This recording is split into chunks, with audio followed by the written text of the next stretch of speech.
Hey everyone, welcome to the program WRSA Radio. I am your host, Grenadier One. As always, I hope you are having a good week. Been a good one for me, but it's been a rather fun one on the international news front, has it not? We have the almost coup taking place in Russia with Wagner marching towards Moscow and then rather quickly taking a left turn into Belarus. I'm not going to get too deep into that one because, well, I think it happened so fast that the majority of the event has been covered. The major media and bloggers have already kind of beat it into submission at this point. And I don't think I have a take that's really very different, too much from some of the ones that are already out there. I come down in the camp of those who believe that this was a rather convenient way for Wagner to move into position that allows them to attack Kiev from the north and kind of deflect suspicion from Belarus. So I don't know. I'm not sure that that's actually what's happening, but I'm kind of like a 70% that being the case. I don't know. We'll see how it plays out. It was rather interesting nonetheless. So what I want to talk about this week is something derived from the episode last week on lessons learned from the front. As I was kind of turning that topic over in my head, and I had a conversation with someone about the show, and there was a point that was brought up there that kind of drove this, and something occurred in Ukraine earlier this week that once again highlighted the importance of this. So it really kind of pushed this whole episode into fruition. So the topic this week is radiation. Now, we're not talking about the radiation of those evil nuclear power plants. No, gentle listener, we are talking about you radiating signal. What kind of signals am I talking about? Well, electronic signals. Electronic signals will get you killed on a modern battlefield. And not only that, electronic signals can get you arrested and tortured if you happen to live under a government that oppresses its people when they speak words that the government disapproves of. A government like, the United States, for example.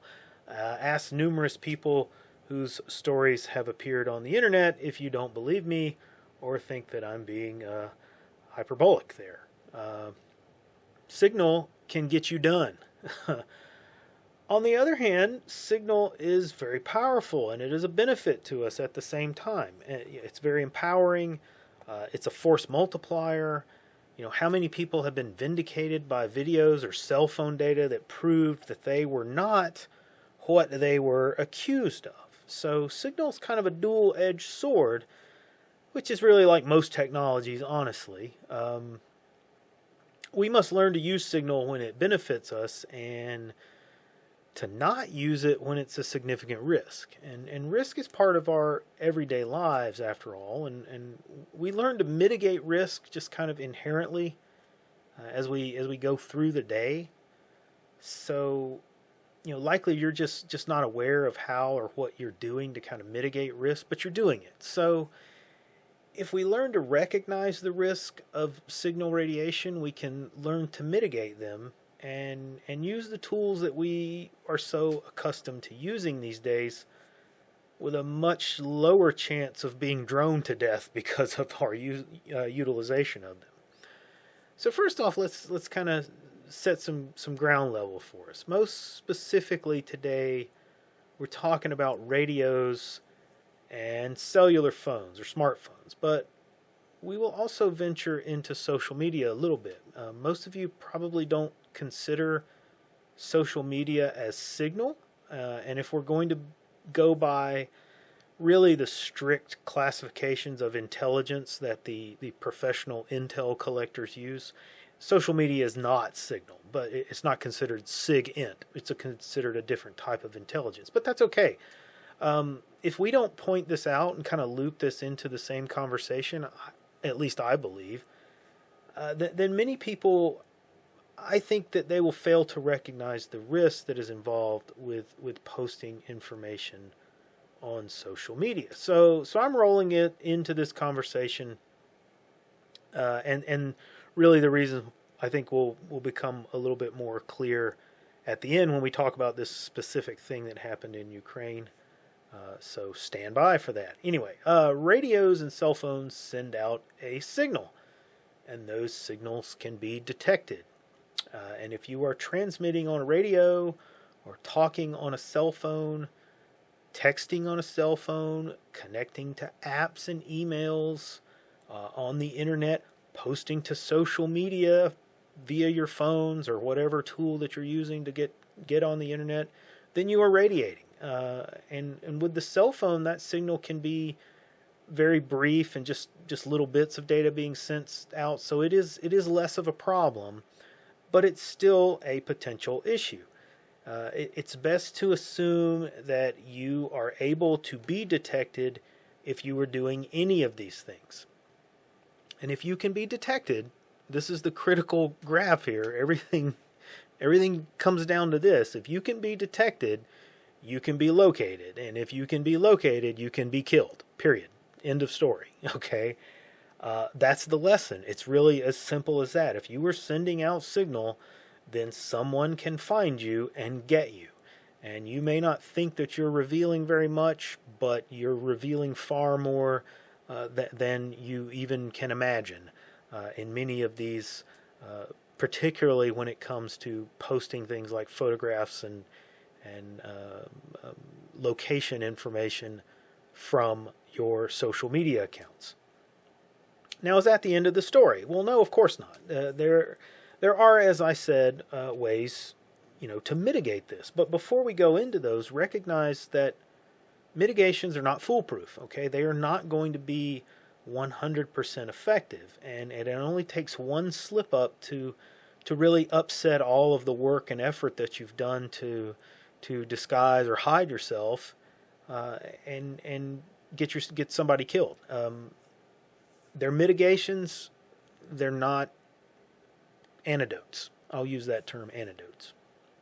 Now let's break this down into kind of a couple of areas here.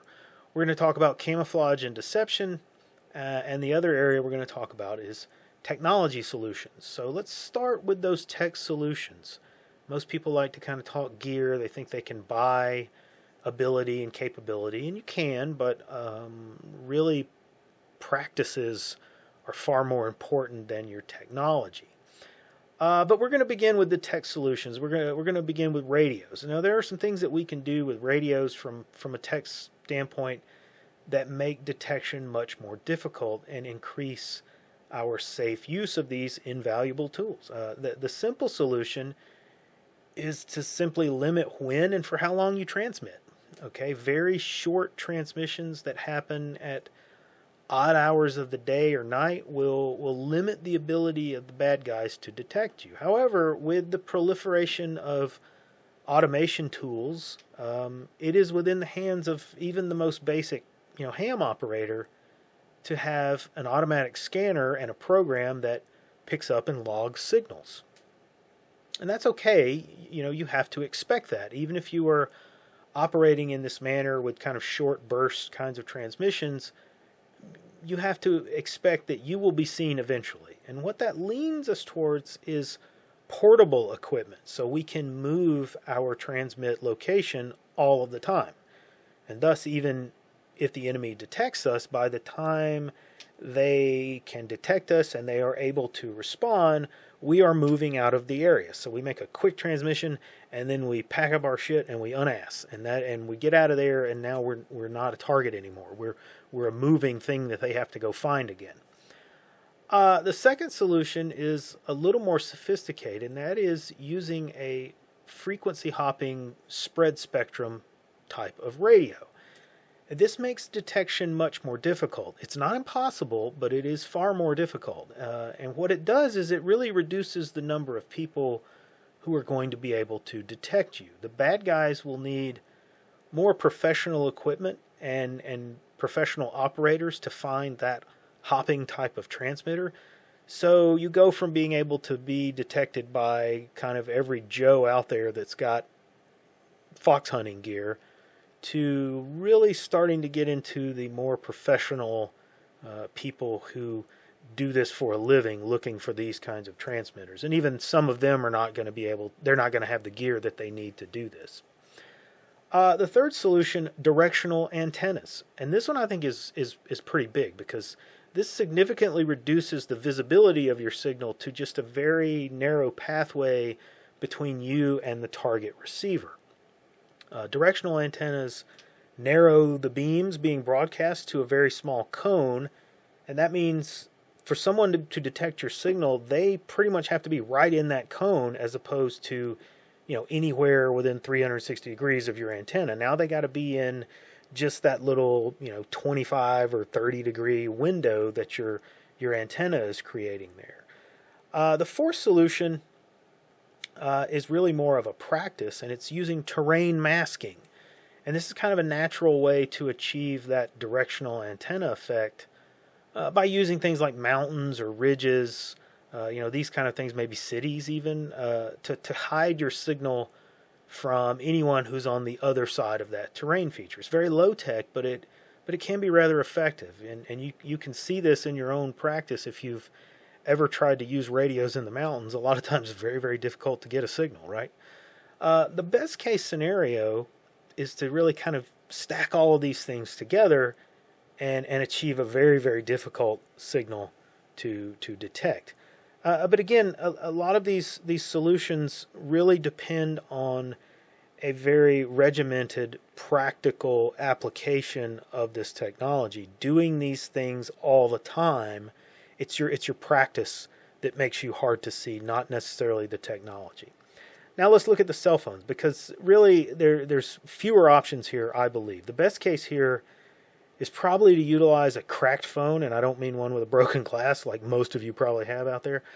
I mean one that has been opened up software-wise and has been stripped of all of the intrusive software that the carriers and companies like Google have embedded into these devices. And if you can manage to get that, you're doing a whole lot to really mask what you're doing and where you're at. If you can manage to build your own cell tower and get private SIM cards, that's a big plus. However, it does mean that you will likely stand out as kind of an oddity and attract attention rather than deflect it. So you really have to kind of judge that based on the area and where you're utilizing things. Really, from a cellular standpoint, there are fewer options to mitigate the use of them from a technology standpoint. However, there are some operational basics that allow us to kind of disguise or camouflage them, the use of them. So let's look at that, because this kind of leads us into that deception and camouflage area. For radios and cell phones, we have the ability to hide and conceal the use of them. And I don't necessarily mean from a signal standpoint so much as where we're using them. We can blend in if we are using cell phones where they normally are used, and we don't use them where they are less likely to be. Meaning, if we're in an urban or a suburban area, a cell phone blends right in, and no one is going to pay it much attention. From the standpoint of you walking around with a cell phone, people aren't going to pay attention to that. But also just from the ability to detect it just from its signal, just that cell phone transmitting. If you're in an urban area, there's thousands of cell phones transmitting, and just that signal alone is not going to narrow it down for the bad guys. They will have to have access to the carrier data, and that means it's generally only going to be those professionals who are capable of detecting a specific cell phone that may be tied to you. So if you've got burner phones,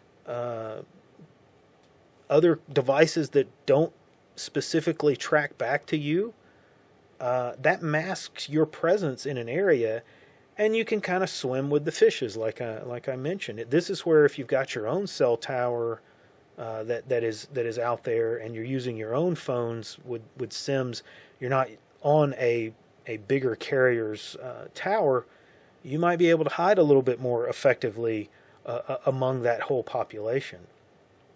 Radios, conversely, though, will stand out in an urban and suburban area because they are utilized far less for transmission. If you're using certain bands, if you use bands in kind of that UHF, the license-free bands like the ISR, I think it is, those things are like they hide among the cordless phones or the baby monitors, those kind of things. So you do have some ability to kind of look like something that you are not there, but just using them alone, if you're walking around in a crowd with a radio, you're going to be pretty conspicuous. We'd likely be better off just using them for reception of information and not doing anything on the transmit side. You can hide an antenna inside of a home and listen all day long, and no one is going to be the wiser for it. Now, there are technologies that do allow for the detection of an antenna, even if you're not transmitting. But if you can situate your antenna near things like power lines or wire fences, those kind of things, then if you can deal with the interference that comes along with that or might come along with that, it will make the detection a bit more difficult. And also, if the bad guys do detect that antenna, or they think they detect it, and it's near power lines or a wire fence or something like that, it's far more likely to result in just a further investigation as opposed to somebody pulling a trigger on you. And that's another benefit of kind of being in an urban area or a suburban area. The rules of engagement for the bad guys are going to be a little bit different in that general population area than they will be if you're out in a rural, middle of nowhere kind of, mountain guerrilla kind of area. If you're out in that rural setting, then we might consider the opposite, where a cell phone is less likely to be used and the radio is more of an option. If we utilize the methodologies and those mitigations that we've already been talked about, then that conceals the signal from that radio, or it can conceal the signal from that radio. And you're far less likely to even be seen out in those woods, with your little portable VHF or UHF unit. Now, another line of effort can be put into the art of physical deception, where we might do things like build false transmitters or even false positions that direct the enemy efforts into places that we're not even at. So we're out in these woods and we build something that looks like a camp, or it looks like a transmission location with fake antennas and everything, and then we just leave it. And we could maybe go and transmit from there and then leave, and hey, the bad guys find it and maybe they strike that thing and they think they've got you and they haven't. So a lot of those kind of strategies can be put into place to kind of make your life a lot less lethal out there in the bush. Now, many of these things are playing out in Ukraine right now. And in fact, something happened this week that highlights these things and kind of brings them into focus. Early on in the conflict, Russia was making considerable waves by deploying their most sophisticated electronic warfare systems. They have these systems that are vehicle mounted. They're top of the line. They're very sophisticated. They were picking up cell phone signals. They were spoofing cell phone towers and just collecting heaps of intelligence from Ukrainian soldiers who were carrying and using their cell phones at the front lines. And the Russians were able to build target packages off of this data and launch artillery and missile strikes from it. Now, the most notable one that I can recall was the strike that hit the training area of the so-called Reddit Brigade. These were the Reddit posters who had collected at this barracks-type building and in a training area in western Ukraine. And they were making phone calls to Western countries and posting to social media, which allowed the Russians to really pinpoint their location and verify, yeah, these are Western volunteers that are here. And they launched a missile strike, and many of these people were killed. And that resulted in some of the survivors deciding that maybe the war was not for them, and they packed it up and they went home.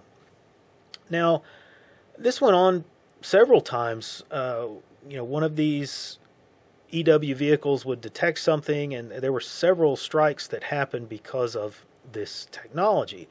And it went on until one of these vehicles was detected by the Ukrainians, and it was destroyed. And from that point on, the incidents of detection and targeting seemed to have diminished, at least what was reported. The Russians were not saying anything. The Ukrainians were not saying anything. Nothing was really coming out as being likely tied to signal or social media posts. And in fact, very recently here, I watch a lot of video that comes out of this conflict, a lot of stories or a lot of information. And just several days ago, we were seeing video that was taken within the last couple of weeks of Ukrainians at the front lines, and they've got cell phones, and they're taking their cell phones out and taking pictures and posting it. So either these incidents diminished and the Ukrainians were finding themselves less and less likely to be hit by these signal intercepts, or the Ukrainians didn't learn their lesson. I'm not sure which one it is, but at any rate, it looks very much like the Russians decided that they would concede the ability to use this equipment because they couldn't really ensure that it was protected. So the systems might have been just too vital for them to risk, close to the front where the Ukrainians could hit them. So maybe the Ukrainians bought themselves some breathing space, and that has led to some of their people saying, hey, I can actually go back to using my phone here to talk to my wife or post pictures for my buddies or what have you. That is until this week. There is still a lot of questions about this specific attack this week that took place in Kramatorsk. It's being reported in Western media that the Russians struck a pizza restaurant where Western tourists were at. And this is in spite of the many, many photos and videos that have come out showing that these Western tourists are in fact military-age males with tattoos and T-shirts from American Special Forces units and airborne units. It's also been reported that a number of foreign political representatives as well as Ukrainian military officials were at this location. What is a fact is that several of these Westerners were posting the location of this pizza place and the hotel that they were staying in, which was either right across the street or right in the vicinity of this pizza restaurant. They were posting this information on social media. And it became very apparent from the other messages and things that they were sending out that these guys were likely either volunteers who were going to go fight for the Ukrainian military or private contractors that maybe they're perhaps working a security detail, and it might be for those very same foreign officials. So their social media posts were a factor in targeting this location. Now we can speculate that since this was in the middle of a city, that the Russians didn't just use that as their only means of resolving this as a target. I suspect that there is other signal data as well as human intelligence that told the Russians that this was an important location. They're probably tracking some of the cell phones from these Ukrainian military officials, maybe these foreign officials that were coming to visit here. But at any rate, they determined that this was being used as a meeting spot for these Ukrainian and Western officials. This was a strike to kill the people planning and orchestrating Ukrainian operations. So radiation can get you killed indeed. Now that's all I got time for this week, guys. Give me your thoughts and your feedback in the comments. Like and subscribe and come see us over on Gab and the Mothership. And I will see you on the next episode.